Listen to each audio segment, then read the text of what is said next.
रस्ते ये भौजी रस्ते रस्ते डीजे मनीष रक्सौल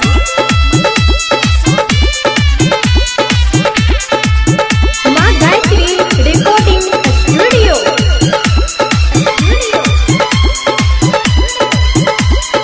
रस्ते रस्ते रस्ते ये भौजी रस्ते रस्ते रस्ते काबर लगे भौजी एना नहीं दौड़ू चलू रस्ते रस्ते ये भौजी रस्ते रस्ते काबर लगे भौजी एना नहीं दौड़ू चलू रस्ते रस्ते ये भौजी रस्ते रस्ते लागल रास्ता में भीड़ ये बाबा ले जे है जरूरी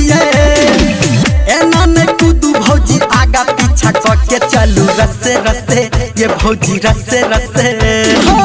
काबर लगे भौजी एना नहीं दौड़ू चलू रस्ते रस्ते ये भौजी रस्ते रस्ते काबर लगे भौजी एना नहीं दौड़ू चलू रस्ते रस्ते ये भौजी रस्ते रस्ते काबर लगे भौजी एना नहीं दौड़ू एना नहीं दौड़ू एना नहीं मनीष दौड़ू रक्सौल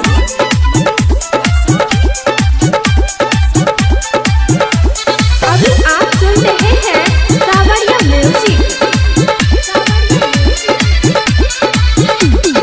रस्ते रस्ते ये भौजी रस्ते रस्ते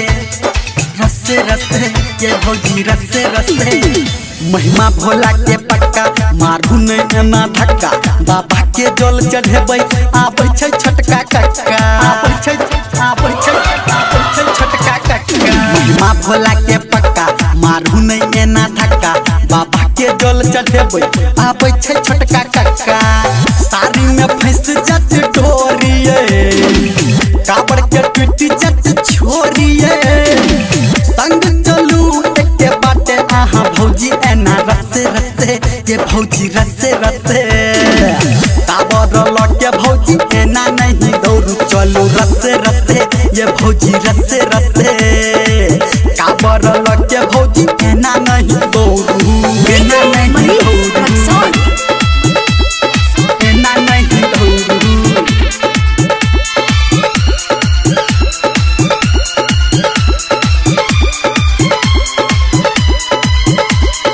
रस्ते रस्ते ये भौजी रस्ते रस्ते रस्ते रस्ते ये भौजी रस्ते रस्ते कने बात के हमारा मानो एना नहीं आहा फानू बाबा पे आस लगा के साड़ी से घोड़ के तानू साड़ी से घोड़ के तानू कने बात के हमारा मानो एना नहीं आहा फानू बाबा पे आस लगा के साड़ी से घोड़ के तानू दूर छे भोला के न घड़िया ये कहैया धर्मेंद्र निर्मलिया ये बउआ संजय गौतम के संगे आहा चलू भौजी रस्ते रस्ते ये भौजी रस्ते रस्ते काबर लगे भौजी एना नहीं दौड़ू चलू रस्ते रस्ते ये भौजी रस्ते रस्ते काबर लगे भौजी एना नहीं दौड़ू